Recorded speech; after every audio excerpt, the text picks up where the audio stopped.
Hey everyone, welcome to Saturday Matinee number 13. I'm by myself today, and this is recorded ahead of time because I have some friends coming over for a recording session tomorrow.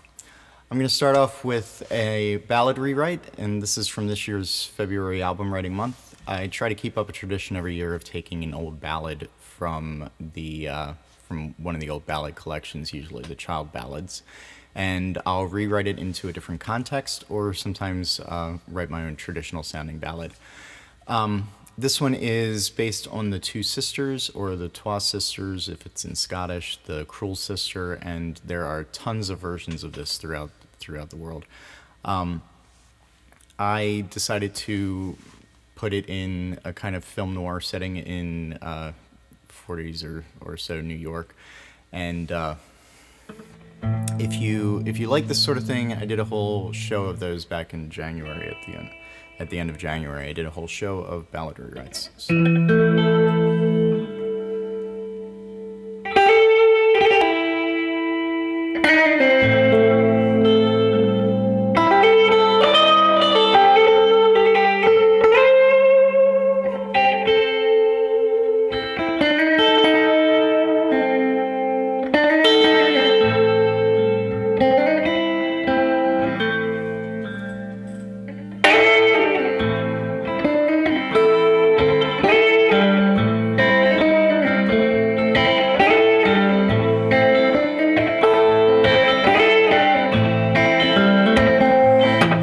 Here's a story Uncle Nico told me from way back before you were born. That old Mama Bella back in the Bronx, raising Sara and Lena on her own. Well, Sara was fine, but her sister was finer and had all the young men's eyes. And a girl like that on any Saturday night could start a fight without even trying.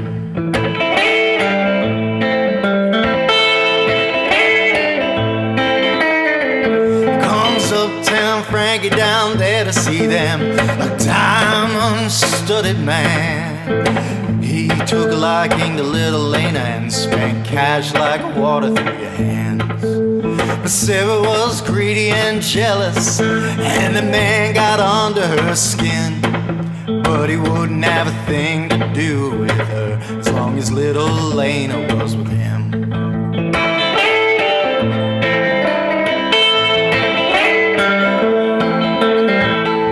Sister, oh sister, come a-walking with me. I've got something to get off my chest. She took a Model 10 pistol that she stole from Frankie in a pocket before they left. Well, Sister Sara said we can't both marry Frank. There ain't enough rich boys around. And she shot little Lena right through the heart and pushed her in the Easter River to drown.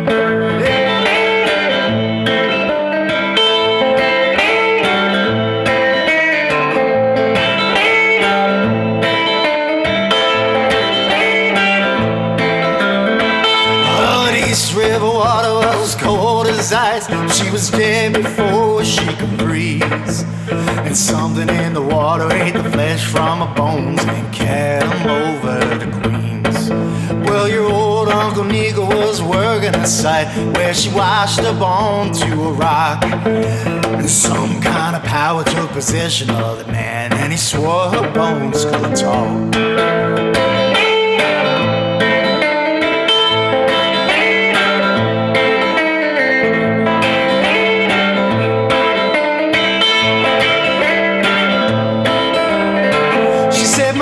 My sister, she did this to me, and I know they can find the gun.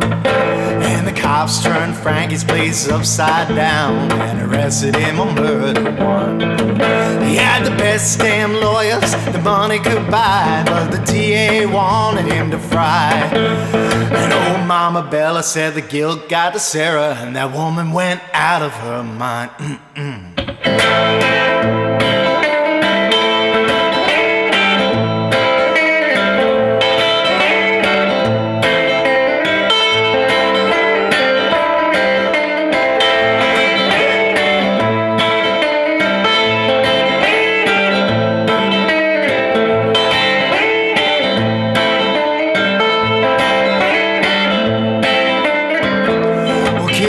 is a story Uncle Nika told me from way back before you were born.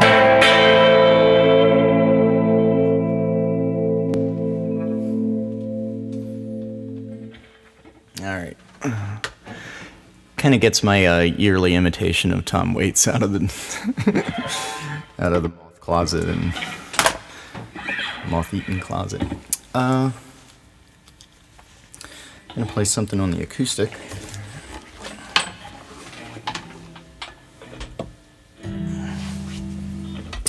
I haven't done a song about the sea for a while, and this is a true story about a guy named Alexander Selkirk, who was abandoned on an island in I think it's in the Atlantic, or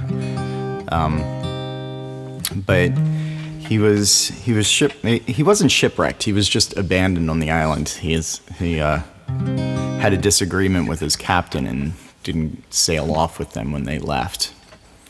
And the island was Tierra del Fuego. So he spent 4 years before he was rescued, which is an extraordinarily long amount of time to be left alone.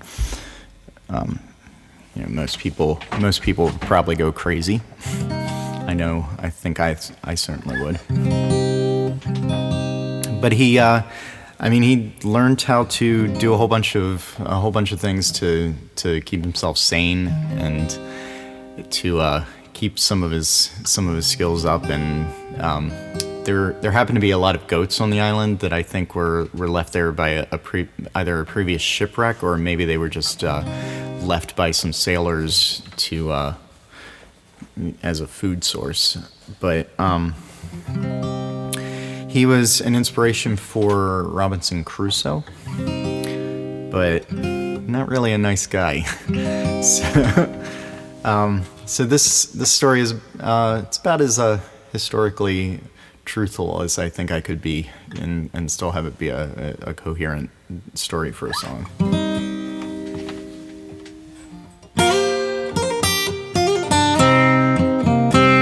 There's a man in the sand with a bag in his hand as the sails fill and leave him behind. You will never know rashness and never know fear, regret or remorse of this kind. The son of a tanner and an unruly man, not the kind that you want to admire. Cursed his captain, his God, and his best laid plans, but mostly his own sense of pride. Enough gunpowder to last him a year, the Bible and a good pair of shoes. Many fools fear the grave that they'll lie in, many more fear the blood that they'll lose.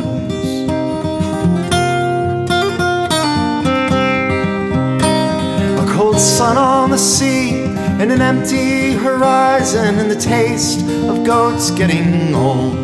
And he's gnawed on by rats from the worm-eaten vessel scuttled on Columbia's coast. There's a rusting old musket in a pepperwood shack, but it's all wearing down over time. Sings the psalms and the songs that he sang as a child, whatever will give peace of mind. Enough skill to keep one man alive, a knife made from the hoops of a ton. Many fools mourn the fate that they're given. What's it matter when all's said and done?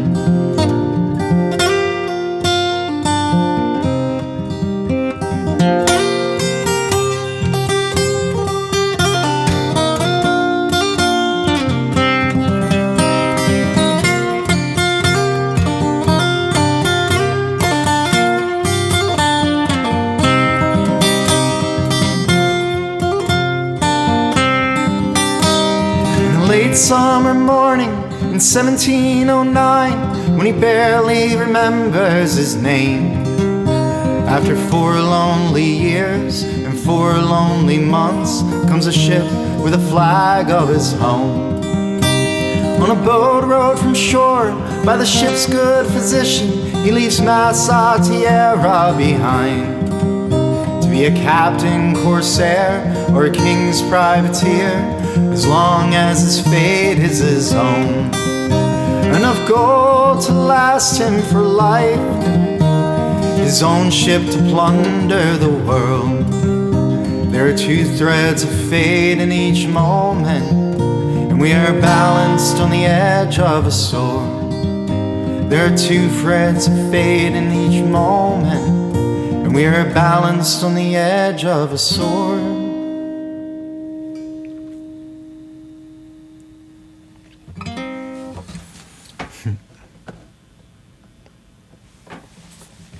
Alright, back to the electric, I guess. So I had a friend in Quebec who was he worked in the oil industry, so he would be away for a long time, like 3 months a year or so, and or 3 months at a time. He'd go somewhere like way up north in Canada, or some. I think sometimes he went to the Gulf of Mexico too, but once or twice a year he'd be gone for anywhere from a month to 3 months, and he said it put a lot of strain on his relationships, which is not very surprising to me. But one time he had a relationship fall apart, and he also didn't have any work at the time, so he was broke and had to stay on the couch in their shared apartment because he literally didn't even have the money to move somewhere else. So, and that seems like a pretty nightmarish situation to be in if your relationship is falling apart. And then he had to attend one of her uncles passed away, and they went to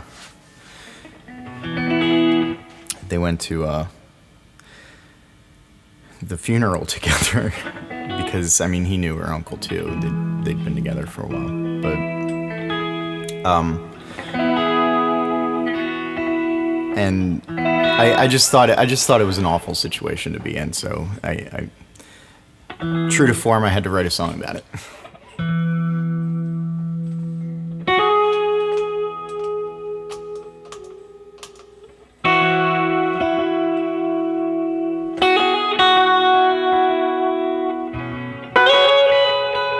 It's called Now We're Gone.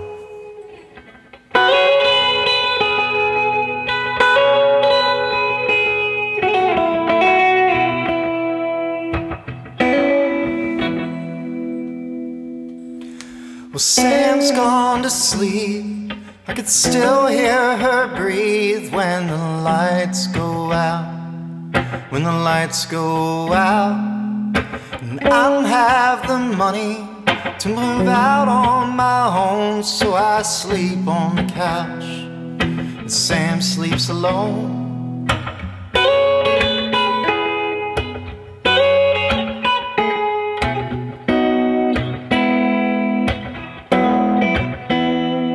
When her Uncle Charlie passed, we drove upstate.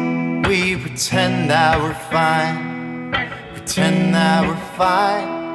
And Lynn served the coffee and held up her cross, said he wasn't the best, but she loved him like the best. And now we're gone, and it's too much to hold on, and now we're gone. Once we were here, and now we're gone.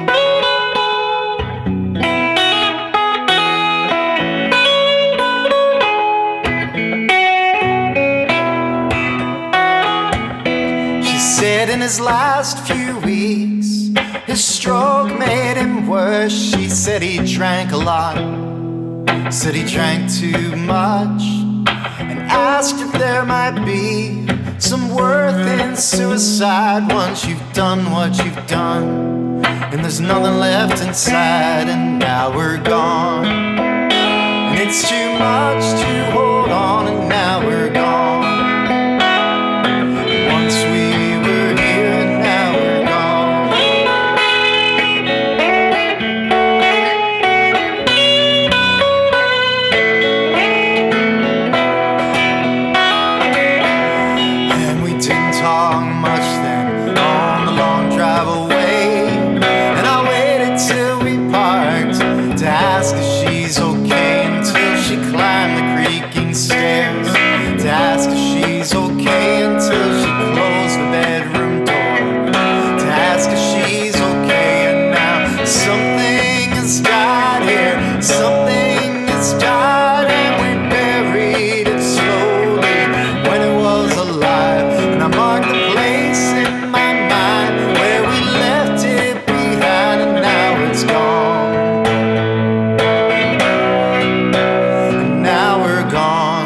it's too much to hold on, and now we're gone.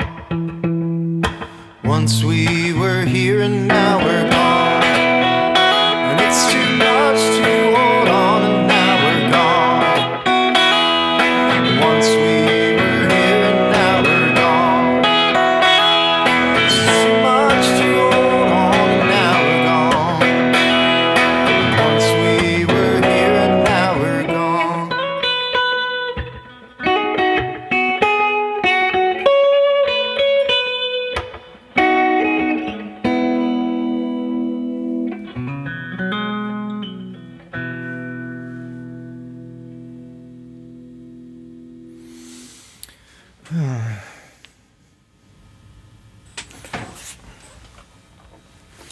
Let's do some more music about terrible things. That's all I ever really want to write about, it seems. This is called Gone to California. And this is an absentee father. Well, worse than an absentee father, an actual, like, deadbeat guy who runs off. And completely abandons his family, but it's a letter that he wrote the kid for when he grows up and wants to. I don't know if I never really decided if the character exactly wants forgiveness or acceptance or something, but at any rate, he doesn't think what he did is the worst thing he could have done, and somehow thinks that the worst thing he could have done would have been to stick around. Which, for some people, maybe that's true, but I don't know. There are some things in life which I think have no right answer.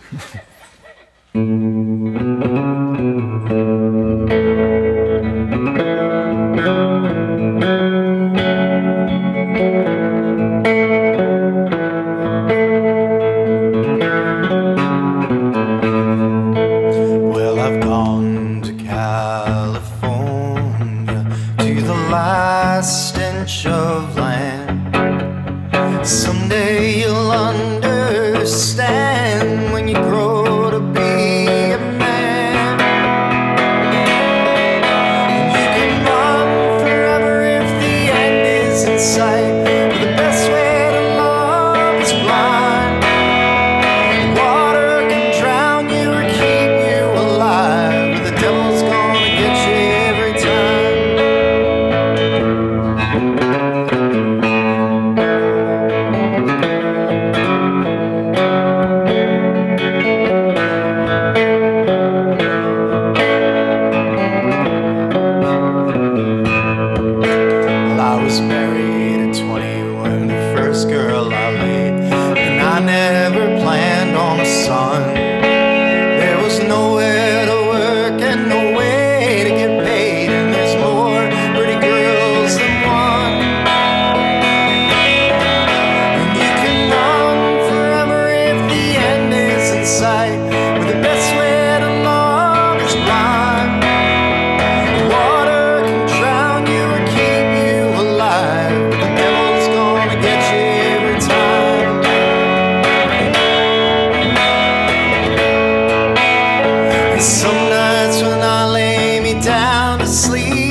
Smell her body next to mine. Then the river will carry me down to the sea, and someday my conscience will be free. Someday my conscience will be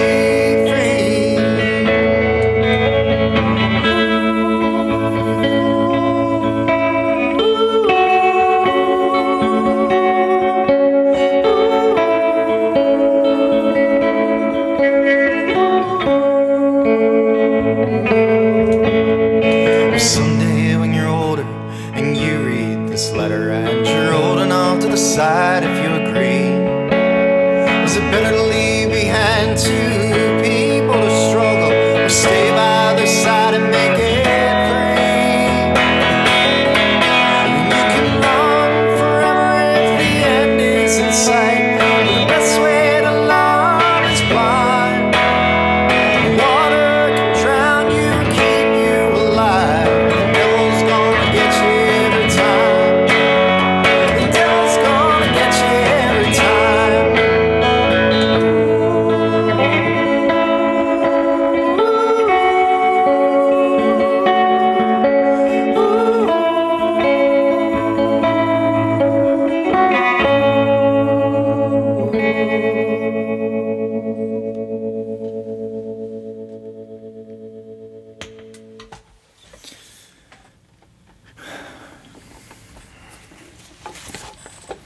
Okay, I'm gonna finish off with this week's folk song. I try to do a traditional song every week.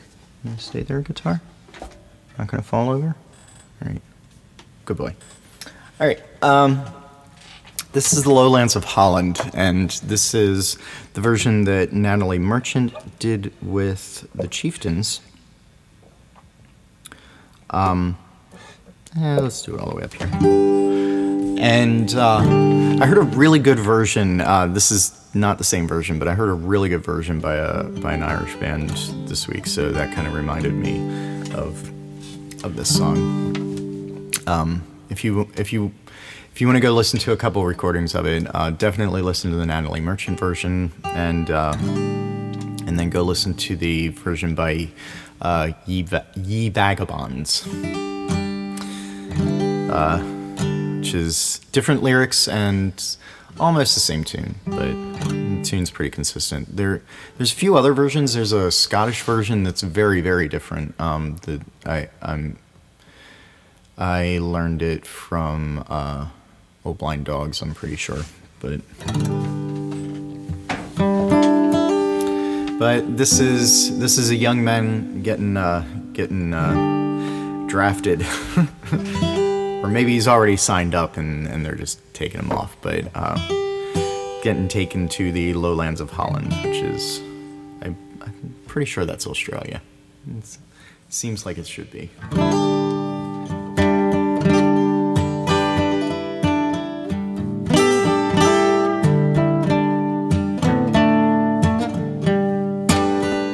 On the night that I was married and upon my marriage bed, there came a bold sea captain and he stood at my bedhead. Said, arise, young wedded man, and come along with me to the lowlands of Holland to fight the enemy.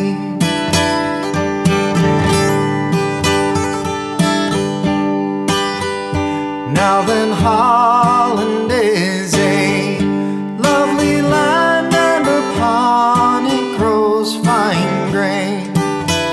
Sure, it is a place of residence for a soldier to remain. And the sugar cane grows plentiful, and the tea grows on each tree. Sure, I never had but one sweet love, and now he's gone far away from me.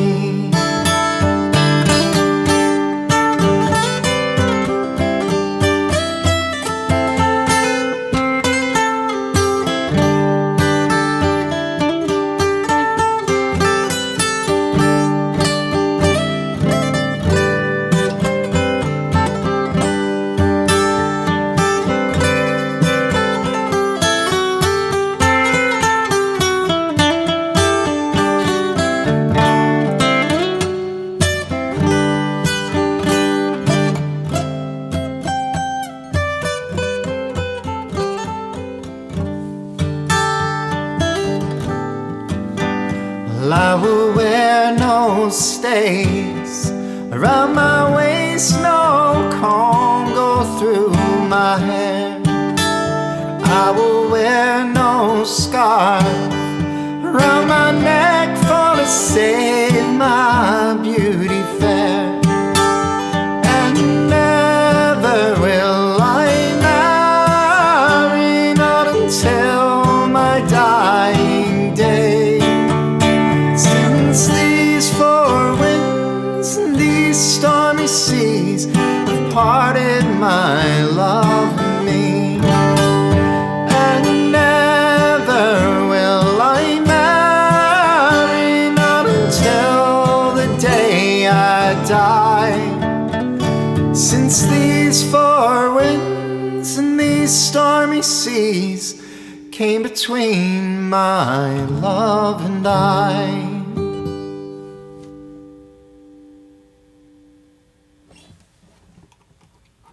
Thanks very much for watching. Let's see.